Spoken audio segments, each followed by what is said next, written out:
The next time you're walking through campus, you might want to look down, but not at your phone, at the QR codes. Scan them and be transported 70, 80, 90, even over 100 years in the past. I'm here in my dorm room. I've got one of the boxes. Let's check it out and see how easy it is. In 2016, Northwestern announcing plans for a new University Commons. The building, 1/3 larger than Norris. But the progress so far? Nothing.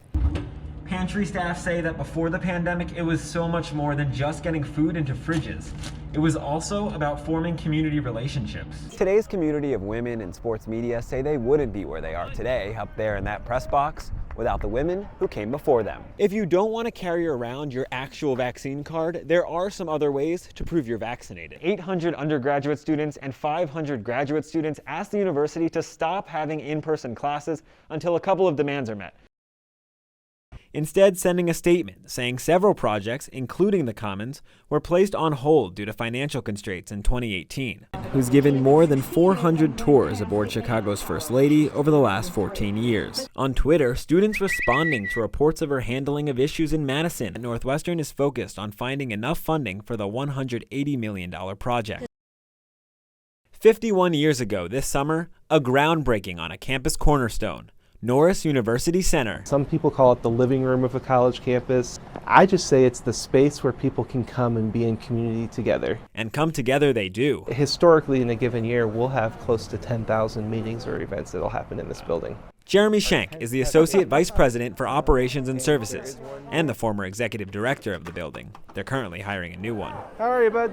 He says the space has adapted to meet the needs of the generation, pointing to recent improvements like the basement food court area, technology investments, even new carpet and flooring in some areas. It just looks a little older, a little more worn down. Despite those improvements, some students say the building is showing its age. The only floor that doesn't look like it's 50 is the first floor, which they've redone the most. As we're looking towards the future, we're going to look for ways to be more innovative. But just a few years ago, the idea for that future? A whole new building. This is a project that's been a long time coming and is really needed for the university. We might get that in the future, and today's students deserve for us to be focusing on improving their experience today. In 2016, Northwestern announcing plans for a new University Commons.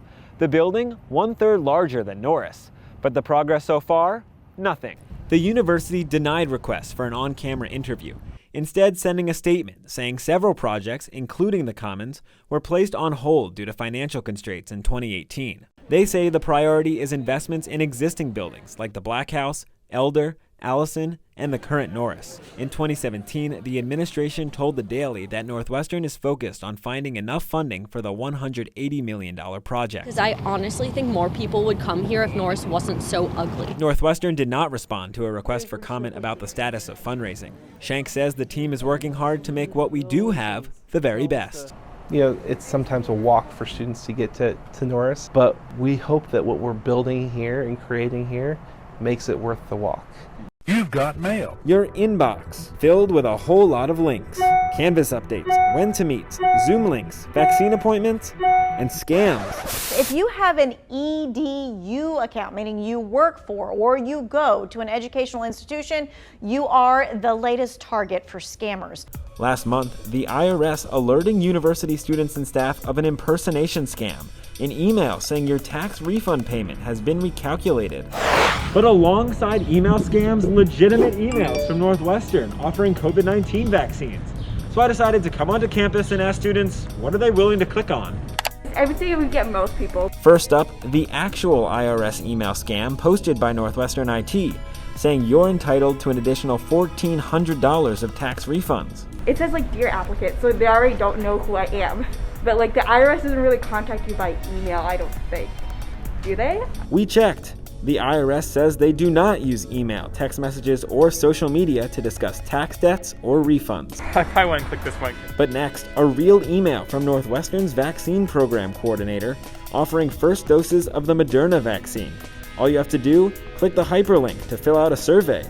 They take me a survey. I don't know why I would need to take a survey for a vaccine. While that email was legitimate and safe to click, students were in the right mindset. Bad guys are always upping their game. Northwestern IT says best practices to avoid being hacked is to be cautious, never reply to an unsolicited email with personal information, and look for bad grammar. You know, security is everyone's responsibility, not the security department, because you know those who receive emails are on the front line of it. Arnold from Northwestern IT tells me that if you're ever unsure about whether an email is legitimate, forward it to his team. The email address is security@northwestern.edu, and they'll investigate whether it's safe to click. Jose Flores Jr., 10. Tass Marie Mata, 10. Emotional moments as sophomore Lily Cohen and Marabella Johnson read the names of the victims murdered last week when a gunman opened fire in Robb Elementary School in Uvalde, Texas. Mix of emotions, all pretty negative, but also a little bit appalled at how normalized it has become and how numb a lot of us are to news like this. The rally was organized by Northwestern's chapter of Students Demand Action, a national advocacy group working to prevent gun violence. We cannot live in a world where children do not come home from school at the end of the day. The small group gathering here says simply honoring the victims isn't enough to tackle the issue of gun violence. But at the end of the day, we have to start somewhere, right? Sophomore Jake Mazarski says he lost friends in the 2017 school shooting at Parkland's Marjorie Stoneman Douglas High School. We always say, like, thoughts and prayers. That was me before it happened to my friends. Today, he's encouraging his peers to take action. Rally leaders put QR codes on the ground linking to information about how to contact elected representatives. We can't just demand change, we have to be it ourselves. Last week, a bipartisan group of senators met in Washington to discuss gun reform, but students here say they're wary about whether this time will be any different. It's really difficult, but you can't do anything if you don't even try. The students say supporting candidates who support gun reform in the fall's midterm election is key. We're talking about lives here, and lives are on the line, and that should never have been politicized or been such a divisive topic. Students honoring other students by demanding action. Gun violence affects all of us, and it will take all of us to solve. Rally organizers say while turnout was lower than expected, they're hoping they'll be able to make change through the action items on their social media pages.